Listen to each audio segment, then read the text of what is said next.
Right, so I'm going to look to redesign this Lego pack. Had a kid's birthday. It's always bugged me how the space efficient they are. So look, you've got the magazine in there. That's kind of our largest item.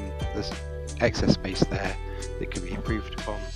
So we're going to look at how we can take some size out of this construction.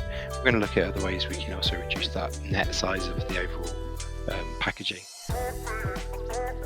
So there's some excess space there that, like, those glue flaps don't have to be that big for where the glue is actually landing. Tolerances and things like that are probably overdone, a bit historic now. And then I'm just thinking about ways we can actually improve it whilst still keeping that canvas in store. You know, you want that nice big graphical area, even if I reduce that space.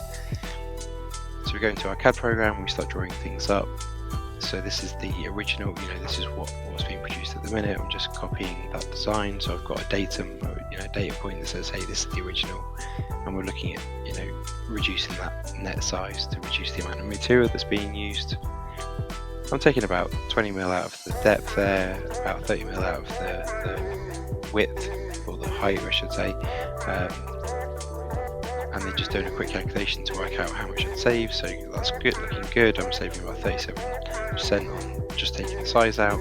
But actually, if I add a little bit of ball back in, I can then come up with a design like this that keeps that long panel in the store.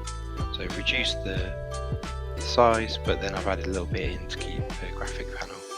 And that would affect the machinability of it, but it's a relatively minor amendment. It's not perfect, trying to get those things, everyone on board with the machine system amend is a bit tricky, but hey, if you can save that much material, all the better. You can also look at the palletization. So here we're just doing a quick pallet check and just seeing how many we think we can get on a pallet at the minute. Take it with a pinch of salt because there would be a transit outer going around all of these in reality, but let's say roughly you're getting 1100 in if they're stood up.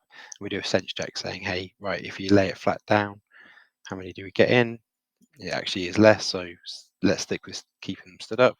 And then our new design, you're getting 1085, but remember there are two in that space. Okay, there are two in that space, so that's actually 2170. So huge difference in terms of operations and supply chain. And then that's how it would look in store, and you get a sense of kind of how that construction works. So yeah, done.